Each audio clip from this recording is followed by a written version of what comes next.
I, Chandraviram Ponnusamy Radhakrishnan, CP Radhakrishnan ने भारत के 15वें उपराष्ट्रपति के रूप में शपथ ले ली है। राष्ट्रपति भवन में आयोजित कार्यक्रम में राष्ट्रपति द्रौपदी मुर्मू ने सीपी राधाकृष्णन को पद और गोपनीयता की शपथ दिलाई।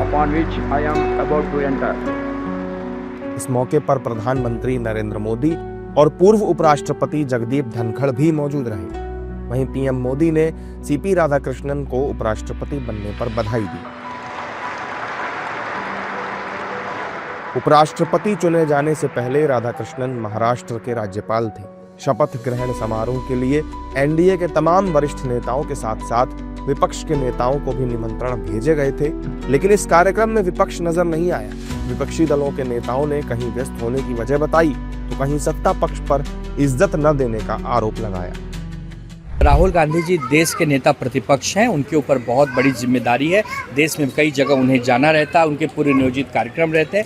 हो सकता है वो शपथ में न पहुंच पाए हों, इसका ये मतलब नहीं कि उपराष्ट्रपति पद का सम्मान नहीं करते। उपराष्ट्रपति, राष्ट्रपति, प्रधानमंत्री, गृह मंत्री, इनका सभी सम्मान करते हैं।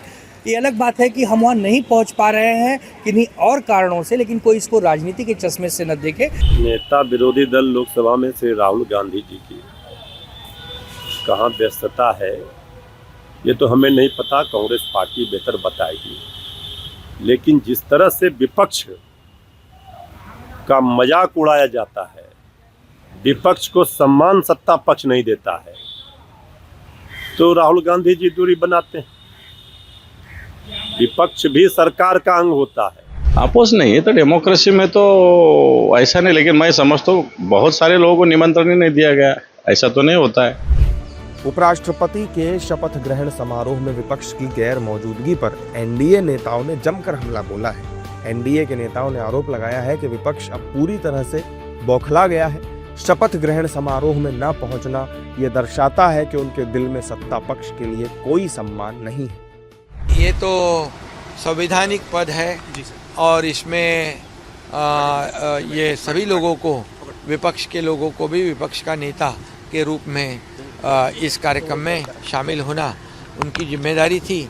लेकिन आप जानते हो कि सरकार के खिलाफ बोलना, विकास कार्य के खिलाफ बोलना, ऑपरेशन सिंदूर के खिलाफ बोलना, हमारे जो भारत के जवान हैं वो सीमा पे लड़ रहे थे, उनके ऊपर आशंका जताना, ये हमारे देश के प्रति, आदरणीय प्रधानमंत्री जी के प्रति देश में उनको बदनाम करना, विदेश में जाकर बदनाम करना, चुनाव आयोग को बदनाम करना, ये सब काम को प्राथमिकता देते हैं। मैं कहूँगा कि ऐसे कार्यक्रम में, ये संवैधानिक कार्यक्रम है, इसमें कोई राजनीति लाने की आवश्यकता नहीं है।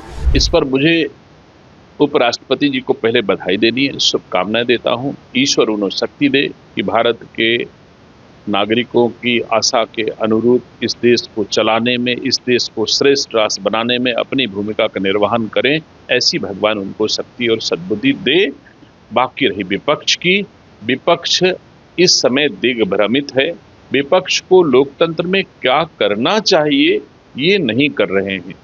जो नहीं करना चाहिए विपक्ष वही कर रहा है। कांग्रेस को संवैधानिक संस्थानों के किसी भी विषय पर विश्वास नहीं है। उसको भारत के संविधान पर अगर भरोसा होता तो निश्चित रूप से उस चुनाव की प्रक्रिया को मानते। उनको इलेक्शन कमीशन पे भरोसा नहीं है, उनको सुप्रीम कोर्ट पे भरोसा नहीं है, उनको देश की किसी संवैधानिक संस्थानों पर नहीं भरोसा है, तो उनको पाकिस्तान के कानून पे भरोसा है, जिन्ना के कानून पे भरोसा है, तो वो उसी की बात करेंगे। तमिलनाडु के तिरुपुर में जन्मे सीपी राधाकृष्णन आरएसएस के स्वयंसेवक के तौर पर सार्वजनिक जीवन में आए थे और 1974 में जनसंघ की राज्य कार्यकारिणी समिति के सदस्य बने थे।